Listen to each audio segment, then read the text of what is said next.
Hi, this is Rocky with Uniquely Rocky, and I am here to talk a little bit about what happens when you have ADHD and you do not have your medication for 2 weeks. So for I was told that there was a shortage on ADHD medication by my therapist, like months and months ago. And she was kept asking me, "Are you having trouble? Are you having trouble?" And I'm like, "No, not yet. It hasn't hit here." Well, it finally hit this area, and yeah, so I've been having to go without it off and on, and I've learned so much about not having any medication for 2 weeks, and things I did not realize that was part of the ADHD issue. And so I'm going to number one. Yes, number one is procrastination. It turns out when out with my medication, I procrastinate more than usual. And well, I don't want to say it that way.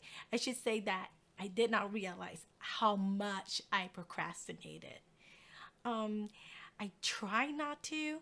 I have a tendency of doing to-do lists to help me out. I've always had learned to do a to-do list. I would always um, put it on a calendar, or remind, or ask my husband at this time or friends to remind me when things were due. When I was in college, I had to ask. I relied on my college friends and my professors to remind me, "Hey, you have a paper due." Well, and have you started it? And maybe you should start it. And I've learned that that having medication allows me not to procrastinate as much. I have a tendency to realize, oh, I have to get this done. I really don't want to do it, so let me just schedule the right time for it. And I have a tendency of getting it done, or at least get it started without too much problem. But without medication, I procrastinated too often and had to go back to my habit of writing to-do list. So on my desk, if you see my desk, I'll have like three sheets of paper with my to-do list. So yeah, that was exciting.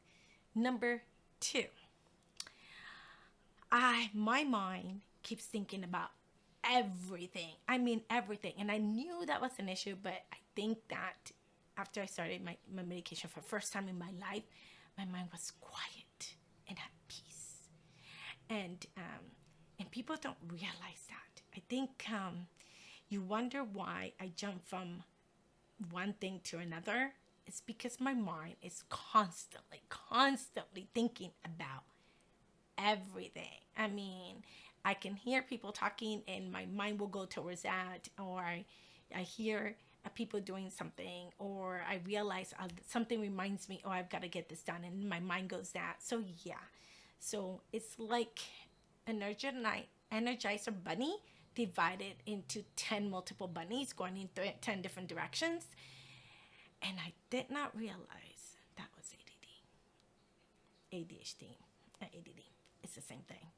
So yes, so my mind can go into 10 different shots, and I have to work really hard not to, and get myself back. And I had already developed and this like a skill set for that. Like um I would do the to do list, and try to keep myself focused, which helps me with procrastination as well. But it would help me keep everything on task.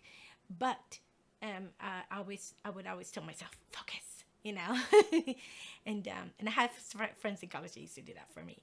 So, but yeah, at this age, I have Todd, and I don't like it when he does it. I don't know why.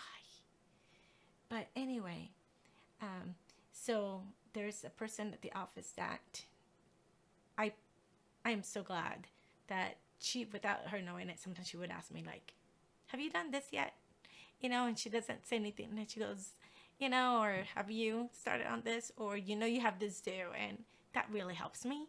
But yeah, it's really hard when your mind is going into so many different routes, and um, and I think that that's when I would get frustrated and very stressed and anxious, So I take something else for the anxiety. So when I feel it kicking in, I have to take that. So it just calms me down a little bit. It's actually for allergies, but it works out for anxiety too. So it's really great. Um, anyway, so yeah, that was my number 2 problem. Number 3, I my emotions, and maybe I get irritated with the little things. I didn't realize it. I think my kids could probably tell me this, and if they're watching this, they would probably say something. But yeah, there are little things that bother me that I can handle more, or they just little things, that nuances, that I stick in my head, and it keeps repeating and repeating, repeating, repeating, repeating, and that's a pain. So I have to like toss it out, toss it out, toss it out, and remind myself, okay, that's, don't think about that. Focus on these things. Remember, that's not what it means, and then I have to like talk myself out of it, and then I go back to my Bible verses just to remind me. But yeah, and I have to remind, and I have to pray and say, God, help me, give me patience, help me deal with it, because those little things, you don't realize it, that they kind of start adding up. And I didn't realize that was the reason why I would sometimes get really, really stressed, or really, really anxious, or really, really irritated. So anyway, that's number 3. Number 4, I get very, very daring when I don't have my medication. I dare to probably do and say and think things that I probably wouldn't think or dare to say. I don't know how to explain it. I thought it was confidence, but I just get very daring. I think that I don't know how to explain it. Things that I probably would not share or say at all, I'll say it without my medication. I used to think that when I was tired or when I was sick, I was a little too open and too honest about everything, because I was too tired and too sick to really care. Well, I think what it is that when I was tired and very sick, I was too tired and sick to control my thoughts and in my speech and whatever. So my ADHD would come out full blown, and I didn't realize that. So yeah, so without my medication, I guess people would say I have no filter. Yeah, I guess that's the best way to say it. Number 5. I think we're on number 5 now.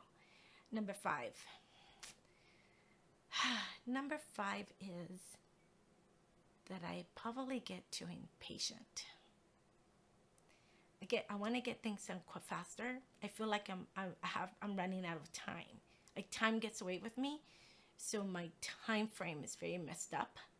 I don't realize when time is running from me. So I have to be patient with what I'm doing with the people around me. Maybe that should be a 5 and 6, but 5 and 6. Sorry. But yeah, so I realized that time has never really been my friend. But at the same time, I just don't know how to explain that. I just know that I think okay, let me put it this way. I feel like I'm running on speed dial, or speed 5 on your car if you have automatics don't have speed 5. But I'm on turbo. I feel like I'm running on turbo on a constant basis when I'm not on my medication, which it turns out that when I'm on my medication, I'm so focused that I am on turbo according to some people, but it's just because I'm focused. I get things done and I know what I need to get done. But without it, I just spread out and it's just crazy. I don't know how to explain that. Anyway, that would be 5 and 6. Patience and going on turbo. Yeah, that's 5 and 6.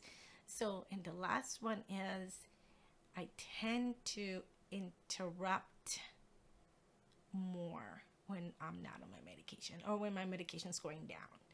Or I noticed that I do interrupt a lot, and which is really, really sad, because in a lot of cultures, it's taboo to do that.